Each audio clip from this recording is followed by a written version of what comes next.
Thème, Alpha et Oméga. Texte, Apocalypse, chapitre 1, verset 8. Je suis l'Alpha et l'Oméga, dit le Seigneur Dieu, celui qui est, qui était et qui vient, le Tout-Puissant. Mon bien-aimé dans le Seigneur, apprendre à connaître Dieu, ton Créateur, le Dieu qui t'aime et qui t'a sauvé par son Fils Jésus. Voilà ce à quoi un chrétien doit aspirer tout au long de sa vie sur cette terre. Tel que tu connais Dieu, tel tu adoreras. Tel que tu le connais, tel tu le remercieras et le glorifieras, surtout au début de cette nouvelle année. Dieu est bon, il est grand, tout-puissant, roi souverain, majestueux, merveilleux et glorieux. Il règne sur toutes choses. C'est ce que toi, qui as donné ta vie à Jésus, tu as expérimenté et que tu peux aujourd'hui confesser clairement. Il est omniprésent, omnipotent, omniscient et éternel. Tous les attributs de grandeur et de magnificence, tout nom grand et glorieux lui appartiennent, à Dieu, notre Seigneur. Et par-dessus tous ces grands noms, il est amour. Dieu est Alpha et Oméga, le commencement et la fin de toutes choses, comme nous le dit le texte du jour. Il est omniprésent et omniscient.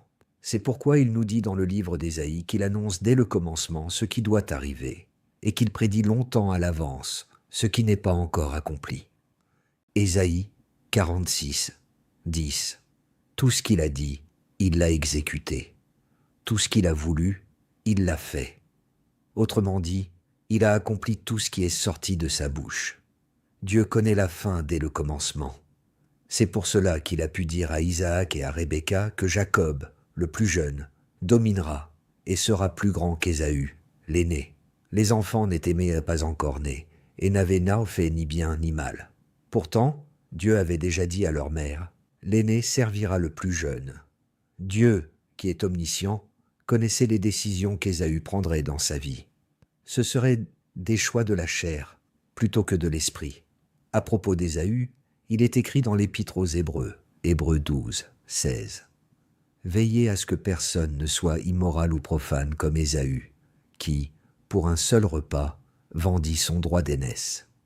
À cause d'un repas, pour satisfaire un besoin immédiat, Ésaü vendit son droit d'aînesse à son jeune frère Jacob.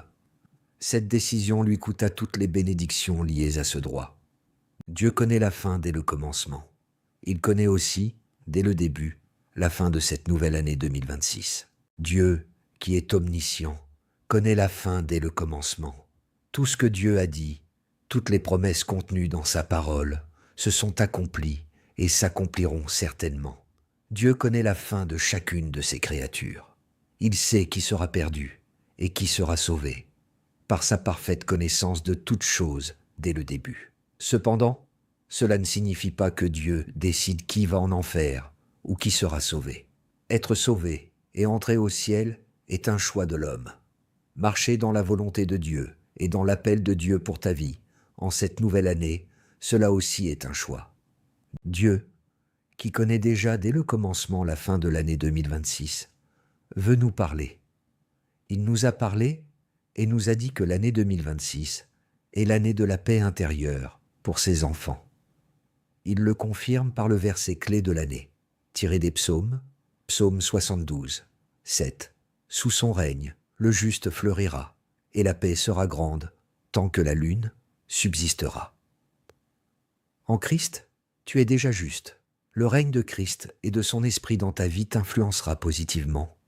Tes actions, tes œuvres et tes décisions seront justes. Dans ton entourage, famille, maison, église, communauté ou entreprise, tu agiras avec justice, bonté, équité, impartialité et sans compromis, toujours du côté de la justice de Dieu. Ce qui suivra ta vie juste, c'est la paix intérieure et la paix autour de toi. La paix et le repos sont la manifestation visible de ta santé spirituelle. En ce début d'année, nous nous sommes souhaités une bonne santé. Mais la santé dont nous parlons avant tout est l'œuvre du Saint-Esprit. Elle découle de la paix de Christ en nous. La paix fait partie du fruit de l'Esprit et elle est un indicateur de notre bien-être spirituel. Ce que le diable et ses démons ne pourront jamais donner ou produire, c'est la paix. ils ne peuvent pas non plus produire de véritables œuvres de paix. Pourquoi ? Parce que Satan n'a pas la paix en lui. Il est menteur dès le commencement. Les conférences de paix sans Christ ne produiront jamais la véritable paix. Dans Jean 14, 27, Jésus nous dit « Je vous laisse la paix, je vous donne ma paix. Je ne vous la donne pas comme le monde la donne. Que votre cœur ne se trouble pas et ne s'effraie pas. Toi qui es né de nouveau, tu as la paix et le repos. C'est l'Esprit de Christ qui agit en toi. Une paix profonde règne en nous, même au milieu des circonstances difficiles, lorsque nous sommes conduits par le Saint-Esprit. Cette paix est une certitude indescriptible, un repos et une tranquillité intérieure qui dépasse toute intelligence. Elle se manifeste dans notre vie quotidienne. C'est cette paix que nous avons en Jésus. Elle se manifestera en nous, autour de nous et à travers nous, tout au long de l'année 2026. Voici à quoi ressemble la manifestation de notre paix intérieure dans le monde extérieur. Le roi Salomon, qui a régné dans la paix, et par la paix avec sagesse et autorité, l'a décrit dans le texte de l'année tiré des psaumes, psaume 72, 1-6. Ô Dieu, donne au roi tes jugements et ta justice au fils du roi. Il jugera ton peuple avec justice et tes malheureux selon le droit. Les montagnes apporteront la paix au peuple, et les collines aussi, par l'effet de la justice. Il fera droit aux malheureux du peuple. Il sauvera les enfants du pauvre et écrasera l'oppresseur. On te craindra tant que le soleil subsistera et tant que la lune brillera de génération en génération. Il sera comme une pluie qui tombe sur un champ fauché, comme des averses qui arrosent la terre. Premièrement, par la justice que nous avons reçue en Christ par son sang, nous avons la paix avec Dieu. Ensuite, par les actes justes que nous accomplissons par la puissance de son esprit, nous produisons la paix. La paix caractérise tout ce qui découle de la justice de Dieu. Une part de l'héritage de l'œuvre de Christ est la suivante. Jésus nous prend par la main et nous conduit. Christ, le bon berger, nous conduit par sa paix, dans la paix et vers la paix, vers le repos de nos âmes, vers des pâturages verts et paisibles. Amen. La paix fait partie de l'héritage que Christ nous donne à la nouvelle naissance. Il nous appartient de la manifester par la foi. Un chrétien agité, stressé, insatisfait et souvent en colère n'honore pas le royaume de Christ. Notre paix dans ce monde, dans nos maisons, dans nos couples et sur nos lieux de travail, fait aussi partie de ce pourquoi Christ est mort. Il nous a déjà donné cette paix. Utilisons-la en 2026. Une paix qui ne dépend pas des circonstances extérieures est l'œuvre du Saint-Esprit. Vivre dans une paix grande, parfaite et complète est la volonté de Christ pour nous. Dans Colossiens 3.15, il est écrit « Que la paix de Christ règne dans vos cœurs. Vous y avez été appelés pour former un seul corps, et soyez reconnaissants. » Puisque nous avons la paix de Christ en nous, nous avons la capacité de vivre en paix avec tous. Nous portons en nous la puissance d'apporter la paix, le calme et l'unité dans les situations conflictuelles.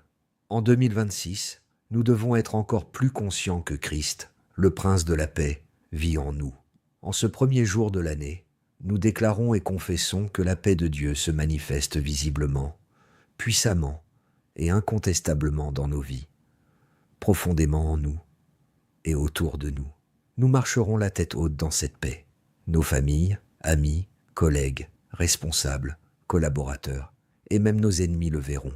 La paix en nous et à travers nous a vaincu et détruit le trouble, la peur, l'angoisse, le stress et le désordre. Amen. Paix, shalom, peace, frieden, pace, paz, salam et ping. Haïwa pour nous tous en 2026. Amen et amen. Bonne et heureuse année 2026.